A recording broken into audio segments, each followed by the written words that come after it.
किसान भाइयों, जिस समय हम गेहूं को स्टोर करते हैं या गेहूं को टंकी में डालते हैं, तो उस समय हमारे गेहूं में कीड़े लग जाते हैं या घुन लग जाते हैं। कभी कभी सूंडी भी बन जाती है। तो आज के इस वीडियो में मैं आपको 4 ऐसे घरेलू तरीके बताऊंगा जिन्हें अपनाकर आप अपने गेहूं को लगभग 10 साल के लिए स्टोर कर सकते हैं।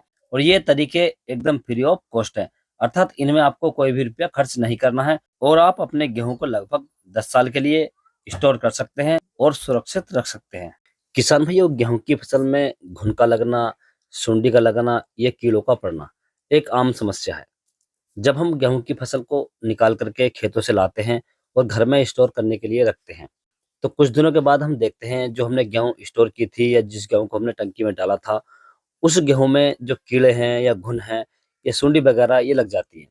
और जब हम उन्हें अपनी आंखों से एक बार देख लेते हैं, तो जो कीड़े गेहूं के अंदर होते हैं या जो घुन होते हैं या सुंडी होती है, उसका हम जब आटा बनवाते हैं तो हमें ऐसा लगता है जैसे कि इसके अंदर घुन पिस गया होगा। और अक्सर आपने देखा होगा, जब गेहूं में घुन लग जाते हैं या कीड़े पड़ जाते हैं तो कुछ दानों के अंदर रह जाते हैं। और जब हम उसका आटा बनवाते हैं तो खाने को बिल्कुल मन नहीं करता, जिससे हमारी गेहूं काफी मात्रा में खराब हो जाती है। और कभी कभी मैंने देखा है, बहुत से जो भाई हैं, उनकी जो गेहूं होती है वो पूरी तरीके से, बहुत बुरी तरीके से घुन जाती है और उसके अंदर वजन भी नहीं रहता है। तो ऐसी कंडीशन में किसान भाइयों, हमें गेहूं की फसल को स्टोर करते समय या गेहूं को स्टोर करते समय टंकी में डालते समय कौन सी दवाइयाँ डालनी चाहिए, कौन सी नहीं डालनी चाहिए, क्या दवाइयाँ नुकसान देती हैं, यदि दवाइयाँ नुकसान देती हैं तो हम कौन सी चीज़ें डाल सकते हैं। तो गेहूं की फसल में कीड़े ना लगें, घुन ना लगे, इसे रोकने के लिए मैं आपको 4 जैविक तरीके या घरेलू तरीके बताऊंगा और 3 आपको रासायनिक तरीके जो दवाओं से आप रोक सकते हैं, इनके बारे में बताऊंगा।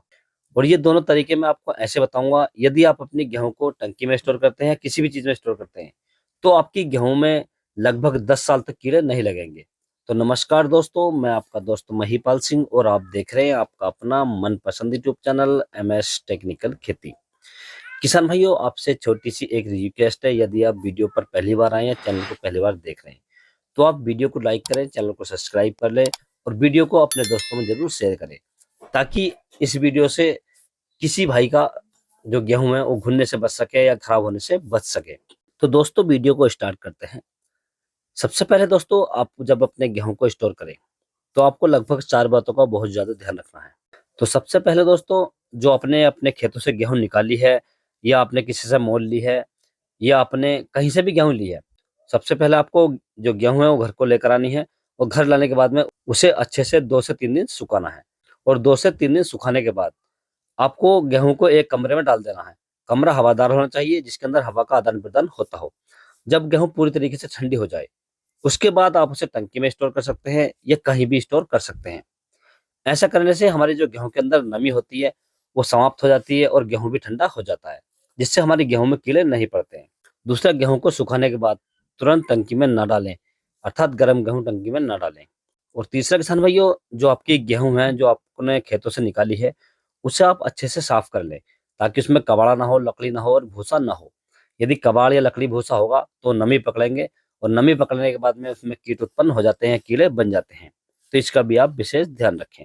और चौथा किसान भाइयों, गेहूं को खेत से लाकर तुरंत टंकी में ना डालें, अर्थात जो आप गेहूं अपने खेत से लेकर आ रहे हैं उसे तुरंत टंकी में ना डालें।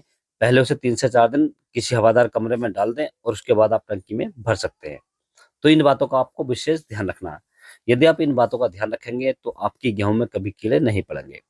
अब हम बात कर लेते हैं किसान भाइयों, जैविक और रासायनिक तरीकों के बारे में। तो सबसे पहले हम बात करेंगे जैविक तरीके के बारे में। तो इसमें जैविक तरीके मैं आपको 4 बताऊंगा। सबसे पहला तरीका है, जो नीम की पत्तियां होती है। नीम काफी कड़वा होता है और नीम आपके आसपास हर जगह मिल जाता है। इसकी पत्तियों को आपको अच्छे से तोड़ लेना है। लगभग 2 से 3 किलो पत्ती आपको लेनी है 10 कुंटल गेहूं के लिए। और 2 से 3 किलो पत्ती लेने के बाद में उन्हें आप तोड़कर 2 से 3 दिन पहले छाया में रख लें। जब वो पत्ती अच्छे से सूख जाए तो आपको उनकी छोटी छोटी पोटली बांधनी है। यानी कोई कपड़ा लेना है हल्का सा, और उस कपड़े में आपको छोटी छोटी पोटली बांधनी है, लगभग 8 से 10 पोटली बांधनी है। पहले आपको 2-3 पोटली नीचे डाल देनी है। उसके बाद में आपको उसमें गेहूं भर देनी है 1 से 1.5 कुंटल। उसके बाद फिर 2 पोटली बीच में डाल देनी है। इस प्रकार से आपको 10 कुंटल जो गेहूं की अपनी टंकी होती है, उसमें लगभग बीच बीच में 1 कुंटल के 1.5 कुंटल के अंतर से 2-2 पोटली डाल देनी है और टंकी को अच्छे से भर देना है। भरने के बाद में टंकी को पूरी तरीके से बंद कर देना है। टंकी जब आप बंद करें तो उसमें किधर से हवा ना जा पाए, इस प्रकार से आपको टंकी बंद करनी है। यदि आप इस प्रकार से करते हैं तो आपकी जो गेहूं की टंकी है 10 साल तक भी खड़ी रहेगी, तो उसके अंदर कीड़े नहीं पड़ेंगे। और दोस्तों दूसरा जो तरीका है, जो चूना होता है जिसका हम अपने घरों पर कलर करते हैं, रंग करते हैं, ये आपको लेकर आना है। चूना आपको बिना बुझा लेकर आना है, यानी जो चूना मार्केट के अंदर मिलता है कलर करने के लिए घरों पर, और जब हम उसे लाते हैं पानी में डालते हैं तो उसमें से क्या होता है, बुलबुले निकलते हैं या आग सी निकलती है, यानी उसमें भतका सा पड़ जाता है जैसे उबल रहा हो। तो ये वाला चूना आपको लेकर आना है। और 10 किलो की टंकी में लगभग आपको 2 किलो चूना लेना है। ये आपका लगभग 60 से 70 रुपए के आसपास मिल जाएगा। इसकी भी आपको लगभग 8 से 10 पोटली बनानी है। और जिस समय आप अपनी गेहूं की टंकी में गेहूं भरें, उस समय आपको बीच बीच में डाल देनी है। यानी मान लीजिए आपने पहले 2 पोटली डाल दी और 1 से 1.5 कुंटल गेहूं उसमें डाल दी, फिर आपने 2 पोटली डाली, फिर 1 कुंटल गेहूं डाल दी। इस प्रकार से आपको 10 से 20 पोटली बनानी है और ये लगभग अपनी टंकी में पूरी तरीके से ऊपर तक डाल देनी है। इससे क्या होता है किसान भाइयों, जो चूना होता है हमारे गेहूं के अंदर जो नमी होती है उसे खींच लेता है, और जब नमी को खींच लेगा तो हमारे गेहूं के अंदर कीड़े नहीं पड़ेंगे या घुन नहीं लगेंगे। तो इस प्रकार से भी आप अपने गेहूं को घुनने से बचा सकते हैं। तो दोस्तों ये दोनों तरीके बहुत ही बेस्ट हैं, एक तो नीम वाला और एक आपका चूने वाला। क्योंकि किसान भाइयों नीम काफी कड़वा होता है और औषधीय गुण इसके अंदर होते हैं, अर्थात कीटों को मारने के गुण इसके अंदर होते हैं। तो ये गेहूं के अंदर एक भी कीट को उत्पन्न नहीं होने देता है, अर्थात उनके अंडे तक भी नहीं बनने देता है। तीसरा जैविक तरीके की बात करूं तो ये थोड़ा नॉर्मल है, ज़्यादा बेहतर नहीं है, लेकिन आपको बता देता हूँ। आपको जो माचिस होती है, माचिस लेनी है, उसकी तीली निकाल लेनी है और प्लस 100 ग्राम लौंग लेनी है। नहीं 5-6 माचिस आपको लेनी है जिससे हम आग जलाते हैं, और लगभग 100 ग्राम लौंग लेनी है। इन दोनों को आप आपस में मिक्स कर लें और बीच-बीच में अपने गेहूँ में डाल दें। इससे भी आपकी जो गेहूँ है उसमें कीड़े लगने से बच जाती है। और चौथा तरीका है दोस्तों, जो एक सिलिका पाउच आता है, आपने अक्सर देखा होगा जब भी कोई मार्केट से आप सामान लेते हैं, जूते लेते हैं या किसी भी अच्छी ब्रांडेड के कोई सामान लेते हैं, तो उसके अंदर एक पैकेट निकलता है जिसके अंदर चीनी सी भरी होती है, नमक सी। तो ये सिलिका पाउच होते हैं। ये सिलिका पाउच भी आप बीच-बीच में डाल सकते हैं, ये मार्केट में आपको आसानी से मिल जाएँगे। सिलिका पाउच नमी को बहुत तेज़ी से खींचता है, पानी को बहुत तेज़ी से खींचता है। और जब आप इसे रखें, तो आप एक बात का विशेष ध्यान रखें, जिस समय आप गेहूँ का आटा बनवाने लेकर जाएँ, तो जो सिलिका होती है इसका पाउच उसमें ना जा पाए। यदि सिलिका पाउच किसी वजह से चला जाता है तो ये हमें नुकसान दे सकता है। तो इस बात का विशेष ध्यान रखें। हो सके तो आप इस तरीके को ना करें, लेकिन मैंने आपको बता दिया है। आपको नीम वाला और चूने वाला तरीका बहुत ही बेस्ट है, इसे आप कर सकते हैं। अब यदि हम दूसरे तरीके की बात करें तो ये तरीका है रासायनिक तरीका। दोस्तों ये खतरनाक तरीका होता है और हमारे शरीर को नुकसान भी देता है। तो दोस्तों इससे पहले मैं आपको बताना चाहूँगा कि आप रासायनिक तरीका इसका ना अपनाएँ या जो दवाई का तरीका वो ना अपनाएँ, आप देसी तरीका अपनाएँ, घरेलू तरीका अपनाएँ तो बहुत अच्छा रहेगा। क्योंकि जो हम सेल्फास अपने गेहूँ में लगाते हैं या कोई भी कीटनाशक का प्रयोग करते हैं, तो ये हमारी बॉडी को बहुत नुकसान देता है। इससे हमें कैंसर हो सकता है, पेट खराब हो सकता है, और यदि ये किसी वजह से हमारे गेहूँ में चला जाए, तो हमारी मृत्यु भी हो सकती है। परंतु मैं आपको सुझाव देना चाहूँगा कि आप इन तरीकों को ना करें, तो बहुत अच्छा रहेगा। अब हम रासायनिक तरीके की यदि बात कर लेते हैं, तो एक सेल्फॉस का पाउच आता है, 20 रुपए का पाउच मिलता है, ये लगभग 10 से 15 ग्राम का आता है।